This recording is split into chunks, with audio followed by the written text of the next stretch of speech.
Hi, welcome to SBR Sportsbooks. I'm Peter Loshak. Sitting next to me is Mike Brenner. Today is May 26th, but you know what we're talking about in this video, Mike Brenner? Well, I know we're not talking about Indy car racing. What are we talking about? College football. College football. We're very lucky to have Chris Andrews, who I've done videos with for a while at SBR Videos, and he has opened. He's now the sportsbook manager at the South Point Casino in Las Vegas, and he has done an early release for the win totals for every team in college football. Chris Andrews, thanks so much for being with us.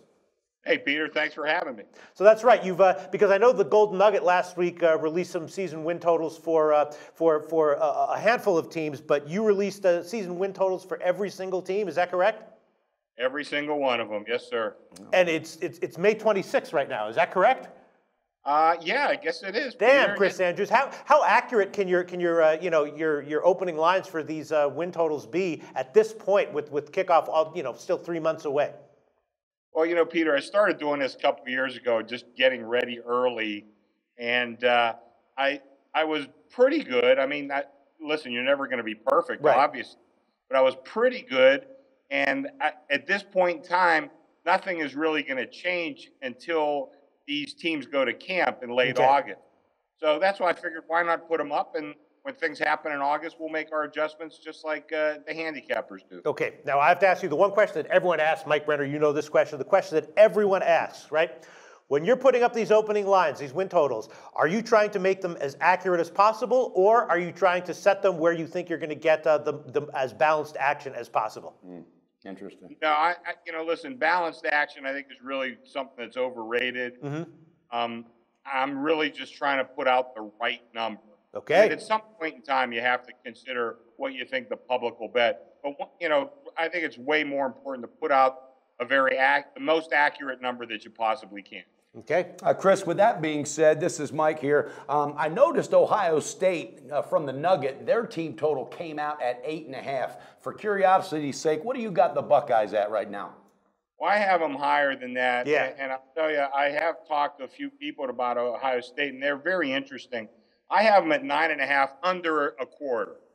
So I think there's going to be a period of adjustment for Ohio State. They obviously lost a ton of talent from last year's team, but Urban Meyer is recruited as well as anybody other than Nick Saban. So I think he has a very good stable of athletes coming in.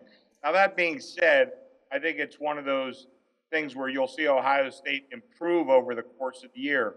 So the team that you see in September, I think, won't be as good as the team you see in November.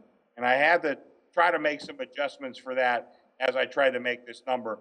Because really, if you look at Ohio State a couple of years ago, they lost to a Virginia Tech team that they were much, much better than. But they wound up winning the national championship that year.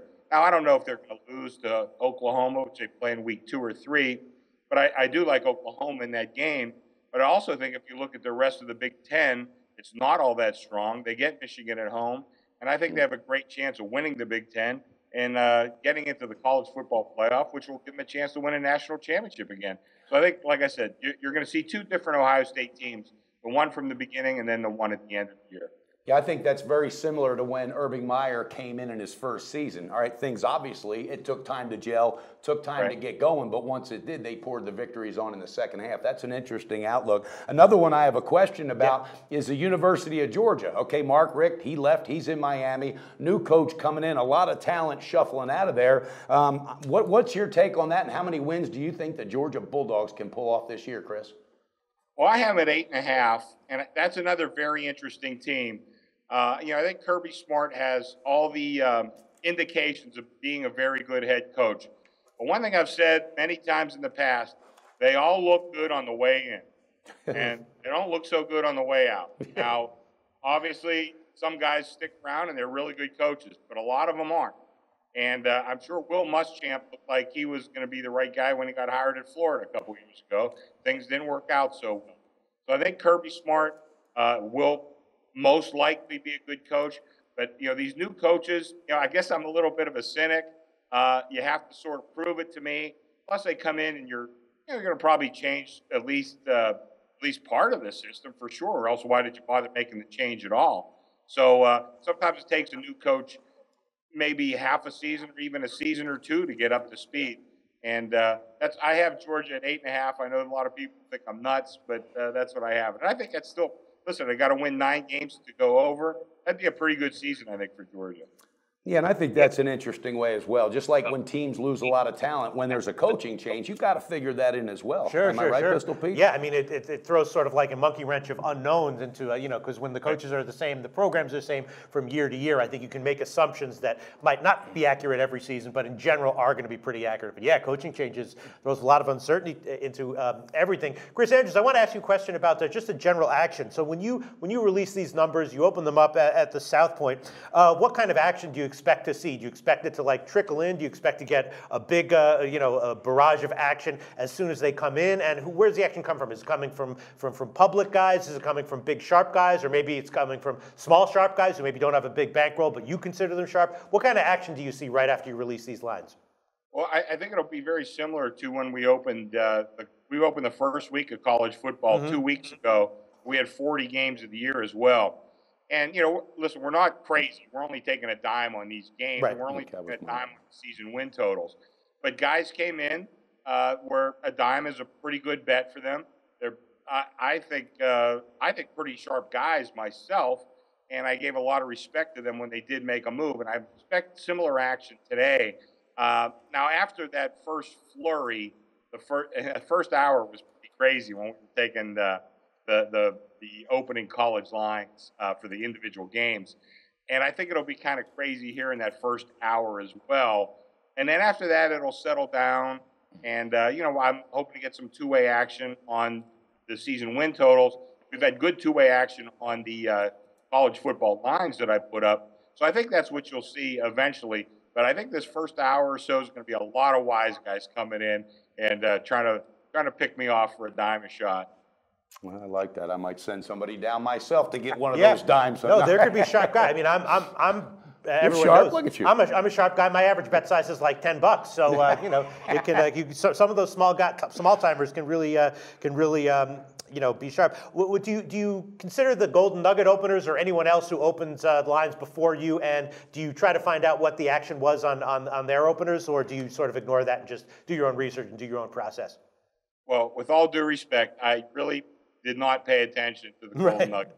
I didn't want to be influenced by them. Sure.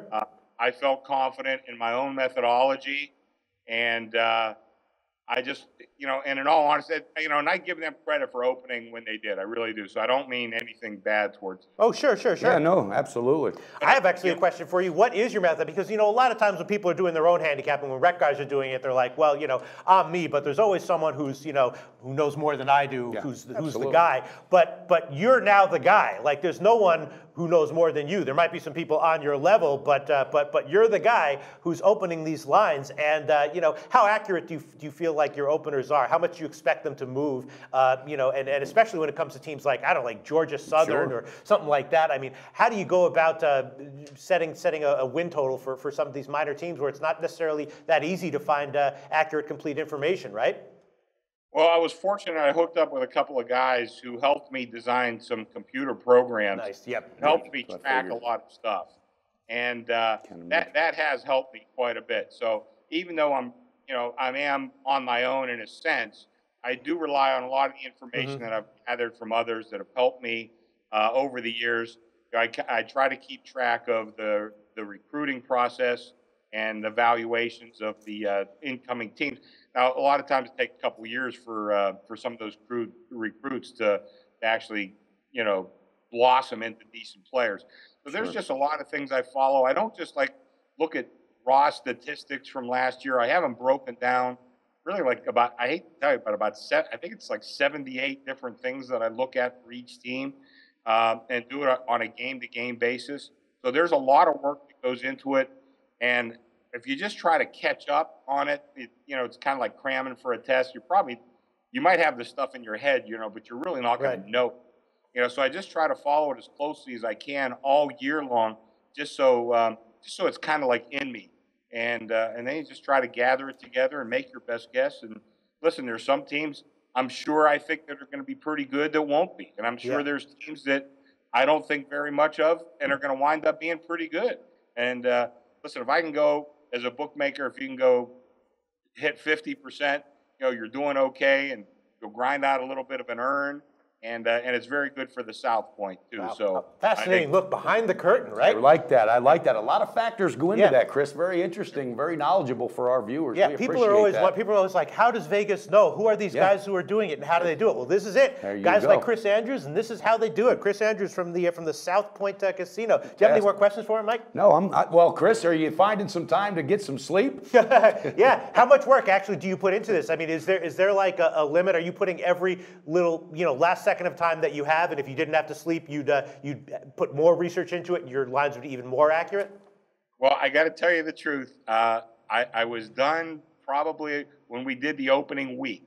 Okay, I was pretty much done then, and I told my bosses I'm going to take 2 days off a week until football season. And until then, I was working 7 days a week. Yeah. So I got 2 days off. I don't know what to do with myself. It's like I'm on vacation. But that landed probably about the middle of August. So right now, most of my work is done. But of course, this morning we get the news that Art Briles gets fired from Baylor. Right. So I had to make adjustments. I took Baylor off the board, but I did have to make adjustments on everybody on their schedule.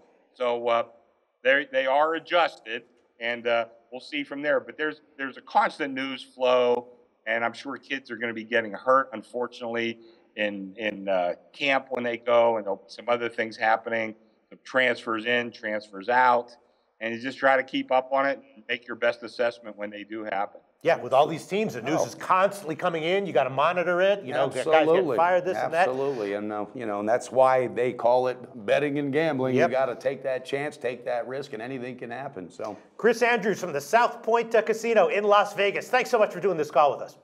Hey, great talking to you guys. Peter, good talking to you once again. Absolutely. Hopefully we'll do some more calls this upcoming football season. nice talking to you. Take care, Chris, and I hope you kill it.